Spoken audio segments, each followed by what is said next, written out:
Up, down, left, right. Oh no, the other side. What's wrong with you? What are you doing? You guys might be thinking, what's wrong with this speaker? Is he crazy? No, I'm not crazy. I was pretending to play a video game.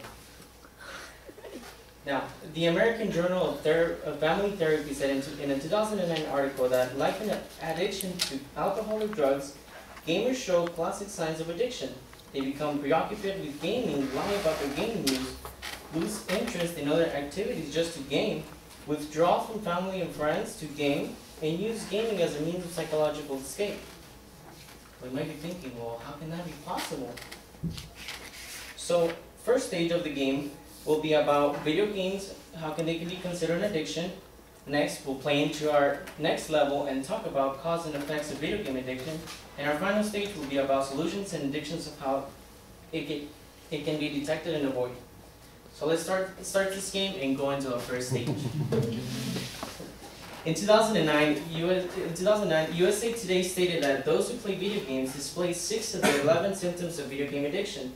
This included skipping chores and homework for video games, which indefinitely about poor grades, test scores, and homework performance. Not to mention the fact that kids play video games to escape problems. Now, displaying 6 of the 11 symptoms can lead to a diagnosis of addiction. But as an Iowa State University researcher Douglas Gentle said, and I quote, "Studies show that there are a substantial number of kids taking damage to multiple areas of their life." Also, Gerald Block, a psychiatrist at Oregon Health Science University, stated that this kind of studies are valuable to American Psychiatric Association decision on whether compulsive computer and internet use should be considered a mental disorder. Mental disorder from playing video games? Is this really possible? Now that we have passed our first stage, let's go into the next level of game and talk about cause and effects of video game addiction.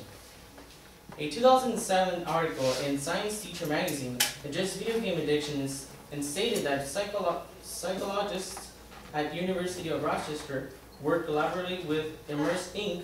asked gamers what motivated them to keep playing. Responses indicated that fun of playing video games is rooted to fulfilling basic psychological needs. For more than just providing fun, the psychologists contend that the gamers engender feelings of autonomy, competence, and relentlessness.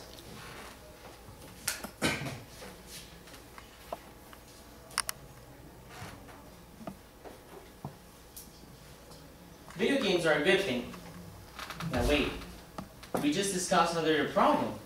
How is this true? Well, if you play them too much, they become a problem. Playing video games for many hours can mess you up in school. Sometimes video games hurt your eyes and make your head hurt because of all the colors of movement, as shown in this picture right here by this little kid. His eye is twitching. There are a few games that make a person sick, says Bob Covey, a psychologist and professor at communications of Rutgers University. The movements are too fast and they can sometimes experience dizziness.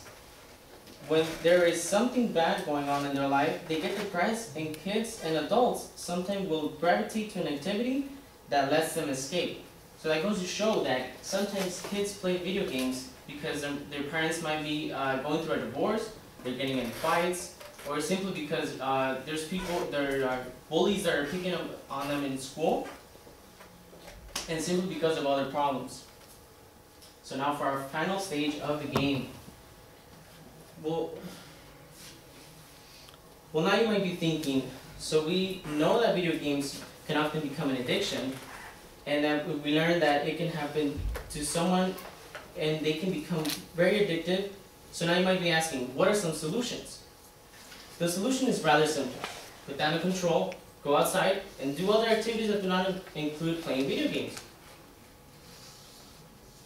As Bob Covey, a psychologist and professor at Rutgers University, said, people playing video games on the internet ought to take a break every 15 to 20 minutes. You probably shouldn't be playing for more than an hour at a time. And as he stated, both his sons, sometimes when they are playing video games, he can tell that their eyes start to blink and that they look tired. and he says that this is when parents need to get their kids off to take a break, which goes to show that if you notice someone who's playing video games for more than an hour and their eyes start to twitch, they have involuntary movements, or they just simply seem tired, you should tell them to take a break, go outside, do something else that does not include for playing a video game. And he also says that they should play no less than an hour and wait 4 to 6 hours so they can play again.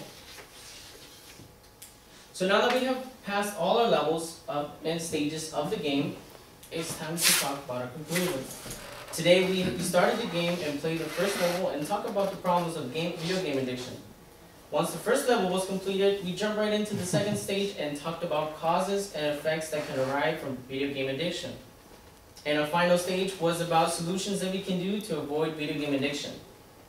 Now today, I hope I have motivated you into playing less video games and getting you to take a break. So remember, playing video games is not a bad thing, but playing them for many hours at a time can become an addiction. Thank you.